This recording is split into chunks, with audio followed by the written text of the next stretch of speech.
wrestling's been in my life since I was I was 2 years old, since I was a baby.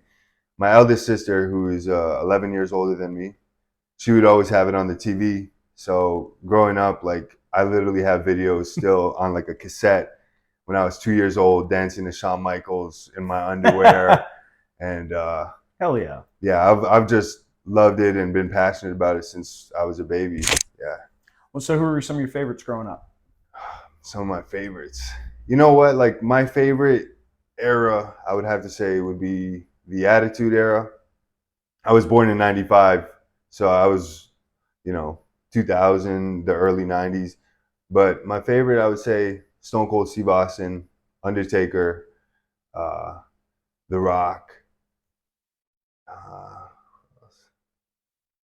So yeah, basically all the big names from the yeah. Attitude You know Era. what? The big names, because you know those guys were really charismatic and made me feel something when I was watching wrestling. You know, Hmm. and nowadays, if you watch wrestling, I mean, and this isn't to bash anybody, but I just don't get that same feeling, you know.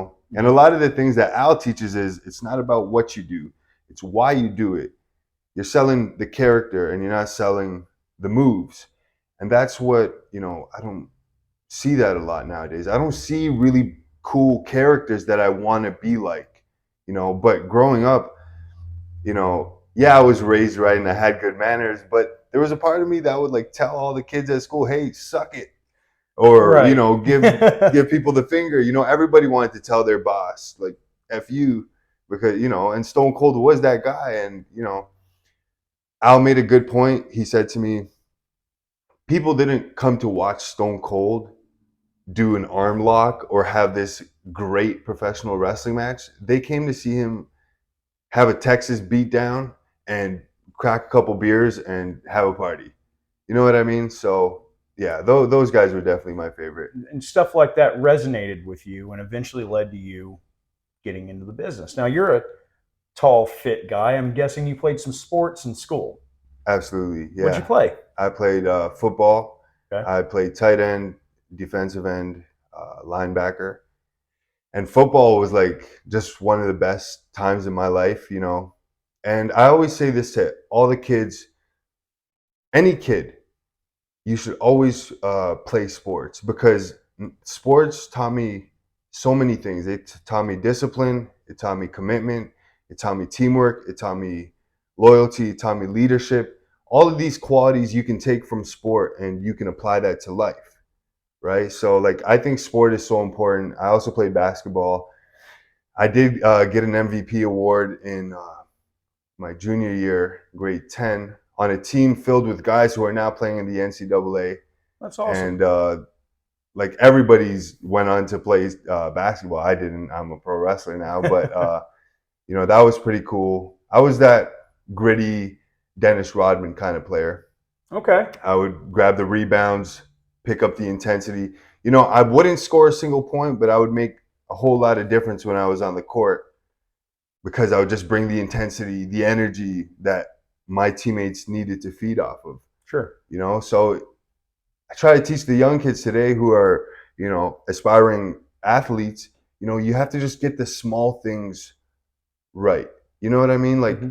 get in there, crash the boards, get the rebounds, do the little things that nobody else wants to do. Everybody else wants to do the flashy behind the back passes, the windmill dunks. Yeah, those are cool to do. But if you can really figure out the game and master the simple things, I think you know, that's a recipe for success. And it's the same thing in wrestling. I was gonna say, have you been able to carry over the things that you learned playing, sports at that level over into the wrestling business? Absolutely. I think you know, coordination and you know, just being an athlete, you know, having that competitive nature taught me so much. And yeah, I've been able to bring it to wrestling. But I think, you know, so my coach back home is Santino Marella, Right. And I was Anthony going to Corelli. ask how you Yeah. got into the wrestling business. So since Right. you've already brought up Santino, a Right. OVW alumni, as you know, Right. tell us a little bit about that. Tell us a little bit about how you broke in up at Battle Arts, correct? Right. Battle Arts Academy. So, you know, I'll tell you my whole story. Give it to me. I'm sitting So here. I've already told you I've loved it since I was a kid. And then, so high school, I had a couple of university scouts looking at me for football. But my marks at the time, I was in applied classes. So there was What academic, is applied? applied and academic. So college and university. Okay. So I didn't really see myself doing university. I didn't really know what I wanted to do. So I just took applied classes. And so my coach asked me, he said, Joe, like, these university scouts are looking at you. What do you plan on doing? And my head wasn't really right at the time. I was like, I was an athlete and I was committed, but I was half committed because, I was into like partying and I was like, hanging out with the wrong crowd. You know Right. what I Wine, mean? women, and song. You were following that. I Yes. get you. Right. So after high school, I just continued into that. And, I got down like a dark path. I went down like a pretty dark path, but I always, in the back of my mind, I always knew, like, I always had this thing inside of me that told me I wanted more out of life. So, I I always wanted to be an entertainer, and I always loved being an athlete. And so I did acting. I did acting class for about like 6 months, Okay. but I didn't really pay attention. I did music. I was rapping. I did what else did I do? I've worked every job in the books. I've done construction. I've done retail. I did so many jobs. But the thing was, with every job, something would go wrong and I would quit, or something would go wrong and I'd lose the job. So finally, I got this rental car company job, and I was so happy about it. Like, I would clean the cars, I would go, um, send rental cars to people, and it was just a good. It seemed like a good job at that time. And 2 weeks into the job, I reversed out of my driveway and I smashed one of the rental cars. Mm. And then I was just crushed about that. I went the next day to work and I had to tell them about it. And that just broke, like, honestly, after that, I was just like, I kind of broke down. I was like, man, every time I try to do something good with my life, something bad happens. Yeah. And so I kind of broke down. And the next day, my sister and my neighbor talked to me, one of my closest friends. They're like, hey, Joe, like, what do you really like doing? They had this conversation and that I'll never forget. And I told them, I love helping people. And they're like, what else do you like doing? I said, I like working out. Like, why don't you become a personal trainer? I was like, okay, I'll think about it. The next morning, a random friend who I didn't talk to for a while texted me. He's like, hey, Joe, Good Life Fitness, which was a gym back in Canada, is giving out free 1 week passes. Do you want to go check it out? I was like, sure. So next day we go in, and right on the front door it says hiring personal trainers. And I talked to the manager. I applied for the job. I got the job on the spot. Right. So fast forward 6 months into personal training, you know, I love this job. And I'll tell you exactly why. So there was this big fellow, right? I was training, and we had a great relationship. I would motivate him every day. And not only would we talk about training, but I would talk to him about his life. Sure. And one day I asked him, hey, Mo, how's your day going? He said, it's going great. He said, Joe, how's your day going? And I told him, man, I'm dying today. I was like tired, having a bad day or something. And he looks at me and he goes, Joe, superheroes don't die. I said, what? He said, superheroes don't die. And at that moment, like, yeah, it sounds a little corny, but at that moment, for me, I realized that I had an impact on somebody else's life. Like, I was, on a small scale, I was a superhero in somebody else's eyes. And then there was this girl who I trained. She had Down syndrome. And man, we had such a good relationship. She was the sweetest thing ever, man. And I had so much fulfillment from just training her. And like, and then another guy came up to me while I was training her. He grabbed me by my arm. He said, hey man, you're a superhero. So like, I was starting to get that a lot. And then right around that time, my father, he had a stroke. It was like the worst day of my life. And but he's good. He's okay now. Good. The next day, following the worst day of my life, I went back to work I had to go back to work. I showed up, and who did I see come there? Sheamus. Sheamus walks in the door. A bunch of wrestlers, a bunch of WWE guys. They were doing something in town, and Dana Brooke, Elias, and Scott Dawson was there. Scott Dawson from Revival. Yeah, FTR now. Yeah, right. Yeah. And he was just sitting there. He was working out, and I was like, man, I got to go talk to this guy. I want to ask him about wrestling. And we talked for about 30 minutes. Like, he was humble enough to stop his workout and talk to me, some random kid. And, he said, hey, by the end of the conversation, he's like, maybe I'll see you there someday, and whatever. I'll see you there, like when you make it someday. And then, shortly after that, I was like getting sick of the personal training thing. I found fulfillment. So I found my purpose in life through personal training. And that purpose was to motivate and to inspire people through my own life journey and my own testimonies and things that I've learned, things that have empowered me, I would love to share with others. And that's what I wanted to do. But I wanted to do it through my passion. And personal training is great. Yeah, I'm helping people, but I don't really like sitting there making programs for people. It's kind of boring. Sure.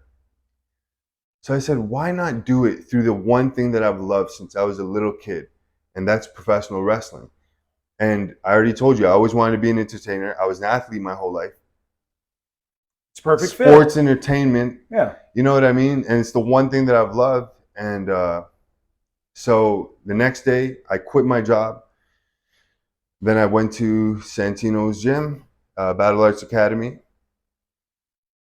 First week, I got a concussion. I went to do a drop kick, and you landed on your head. I didn't even know how to do a drop kick, but I was like, this is easy. I've seen it on TV my whole life. Boom, bam, and I'm out cold. I couldn't even. That was the worst concussion because I never even knew what month it was. But I bounced back from that, and like I just got so committed. Like I was obsessed, committed, like because I loved it, and I just was striving to be the best, which I still am today. And I trained my ass off, and Anthony Santino had a lot of belief in me, in my potential. He saw how hard I would work, came to every practice, and 9 months in, I got an extra opportunity at WWE. So SummerSlam comes to Toronto, and I buy like the freshest suits, and I'm really, going to show out. And who do I see there in catering? Scott Dawson. Right. So it comes full circle. And so now, what year was this? This was 2018, okay, or 2019, one of them. Okay. I started in 2018. So like 18 or 19, something like that. Right. Okay. And then I was like, hey, man, do you remember me? He's like, yeah, you're the kid from the gym. And we had a conversation again. And, I met a lot of people there. Ric Flair was there. He was just sitting down eating. But I could feel him like smiling at me. And I looked at him, and we just both had this big smile on our faces. We kind of connected with no words, and I went up to him. I was like, hey, I'm Joe. Sometimes it's that shared energy where you don't have to say something. You just look at someone and go, absolutely. Yeah, I get you. Yeah. And I'm big on like energy and stuff. I really believe in that kind of stuff. Sure. Even when I first met you, I feel your amazing energy, and I appreciate that. No problem. And then, but yeah, so you were there, you're in catering, you've done extra work. It was a wonderful experience. I got to wrestle before SmackDown, and I'm green as hell here. I'm green as hell. In front of Shane McMahon standing ringside, Roman Reigns coming down, Samoa Joe was there, and I had a decent match. And then who'd you work with? This guy he's from Canada. His name is Mason Carter. Okay. Mason Carter, shorter guy. But yeah, Scott Armstrong pulls me aside after and he says, hey, Joe, you did a good job. How long have you been working for? I told him. He's like, okay, you're green. That's good. I want you to keep us updated with your progress. And yeah, so things were looking really good for me, and this was only 9 months into my wrestling career. And then I had a match with Crime Time, Okay. So with Shad Gaspard Shad and Gaspard and JTG, JTG, both OVW alumni. both OVW And alumni. rest in peace, Shad. And yeah, Shad, man, like that day that I met him, I was like having the work, like I was just having a bad day.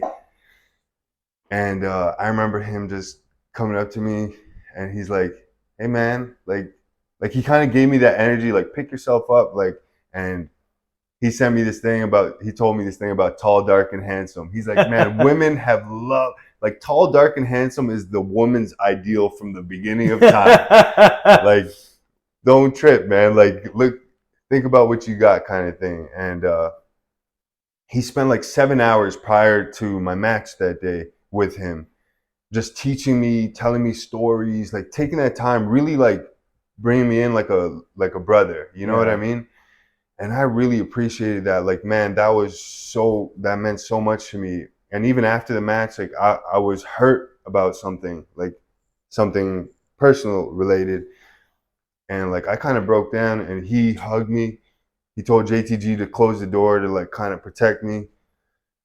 Um, and that meant so much to me. He even told me to come out to dinner after, and he stayed in touch with me even when he went back home. And I'm some green fucking kid, like, you know what I mean? Like, Sure. well, he doesn't have to do all of this, but he saw something in me, you know, and I really appreciated that. And then, later on he passed away, and that just broke me because he was like one of the best human beings I've ever met in my life. Straight up, like, honestly, he's just an amazing person.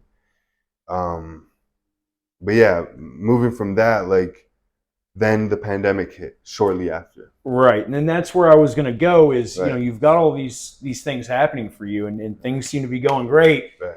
And then the world shuts down. The world shuts down, man. It was bad, especially here, back home in Canada. It was terrible. It was like Yeah. everything was closed, all these restrictions, and I couldn't even train if I wanted to work out. Like I had Santino Anthony, he let me borrow some barbell, and I would just go to my high school field and do what I can with it. Sure. I did what I could, but things kind of went downhill. It was like a year and a half, good 2 years of that, and just lost all my gains. Like I got pretty jacked before, like I had that momentum, like I said, and then things slowed down. But I took the pandemic as a time to like reflect and really find myself. Sure.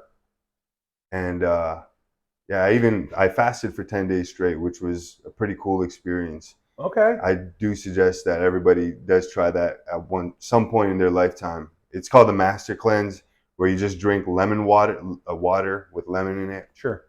And just clean everything out. You clean like your whole system, because throughout our lives we don't really digest everything that we eat. Right. So I mean, things are getting stuck in there. So Sure. it's great, and it's kind of a good reset, and mentally, and like it took a lot of discipline to do that. Can you imagine, like, after day 2 you're starving, then day 3 comes, then day 4, 5, 6, like by the 10th day I made it. By the 7th day I was good, but then the 10th day I did something crazy which I shouldn't have done. I was like, you know what, I'm gonna go on a 10-kilometer run to finish this thing off, to see if I could do it. And then I went on that run, and I was dragging myself, like about to puke, about to like Sure. everything, you know what I mean? Yeah. And I'm Yeah. dragging myself, and I made it through. And for me, like, that was just such an accomplishment because it took so much discipline. But yeah, let's get back on track. Yeah. Let's fast forward a little bit. So Yeah, the pandemic happens. right, You're going through all this stuff, trying to get yourself back into ring shape, stay in right, ring shape, yeah, find yourself. yeah, You go back to battle arts. How do yeah. you wind up here in Kentucky? Okay, So give us that conversation. How'd that go? okay, so I started working at a dealership selling Okay. cars. I did that for 3 months, and I made a good amount of money. And I took that money that I saved, and I took that to come here. But the thing is, I asked Anthony Santino for advice. Like, he's like my mentor in this, as well as Al and Sure. Doug. Like, I was like, Anthony, where do I go from here? Where, like, I've been at Battle Arts for a long time. What's my next step? He's like, why don't you go down to OVW and train there and learn? And I was like, wow, that would be a great opportunity. Walk in his footsteps and the footsteps of many of the greatest. So, it was a risk just to pick up your stuff and go to a whole different. I've never been to the States. This is my first time going to the States, first time living, like, staying alone. Um, it's just like it was a huge risk that I believed in. Like, it's like, you know, I'm uh I believe in God, and, like, God puts us in places for a reason. Sure. And I really feel like this was a part of my journey and my destiny. And yeah, so Anthony was like, go down to OVW. He talked to Revolver and Al Snow, and set that up. And then I just picked up my stuff, drove down here, and here I am today. Here you are sitting with me doing an interview on Ring Generals. That's right. So you've moved down here. You've been in Kentucky now for 5-6 months. Yeah. And you're going to wind up heading back to Canada by the Right. end of this month of August, as we're filming this. Right. So my question for you is, what do you want? What's next for Joe Mack? Man, what's next for Will Joe you be Mack? back with us? You know what? I would love, as much as, look, the goal is, since I was a baby, is to be headlining WrestleMania. I think that's the goal for every professional wrestler. And if that's not the goal, then what are you doing? You know what I mean? Like, Sure. It's not just a passion for me or a hobby. Like, this is my life now. Like I said, I took that risk. I've been out here and I've given it my all, and I'm going to continue to do so. So for me, I'm not sure. I have the guidance of Al Snow. I have the guidance of Anthony. So I'm going to see what's next. It's either try to get a WWE tryout, or maybe come back here and, Polish up a little bit more, because you can always use a little bit more polishing up, and I can use it. Oh, well, definitely. So real quick, I'm going to ask you, give me something that you would tell someone who's aspiring to get into this business. What piece of advice, the one thing that you think would be most important to give to them, what would that be? And I would say, get jacked. No, seriously, get jacked. It's the aesthetic, man. You want to look like a professional wrestler. You don't want to look like some guy in the audience or the uncle who sleeps on the couch. You know what I mean? You want to look like a star. And the second thing is what Al teaches me. It's not about what you do, it's why you do it. Work on a character and have a purpose behind everything that you do in the ring. And I can give a lot of advice. Oh, I'm sure. That's the main things that I would tell somebody. And those are the important things, because those are the things that come into your mind first and foremost. So Right. that's true. That's from the heart. That's genuine. Right. So where can we find Joe Mack on social medias? The Immaculate Joe. The Immaculate Joe. Yes, the Immaculate Joe. So Mac with an M-A, Joe Mack. You see what I did? Yeah. So on Instagram, on Twitter, it's Immaculate Joe, and where else? Facebook, you can follow my Joe Mack page, and yeah, I think I'm gonna start doing some TikTok stuff soon. Are you? Yeah. We're gonna get some Joe Mack merchandise pretty soon. Yes, absolutely. Got some stuff in the works. Yeah, I got to get home, get settled down, get my stuff together, and then you'll have some merch. Copy that. Yeah, man. Well, Joe, thank you so much for joining us here on Ring Generals. Don't forget to like and subscribe on YouTube. Follow us on Instagram and Facebook. We thank you guys so much for tuning in today. Joe, it's been an absolute pleasure, Thanks, my Josh. friend. It's been a pleasure for me too. Thank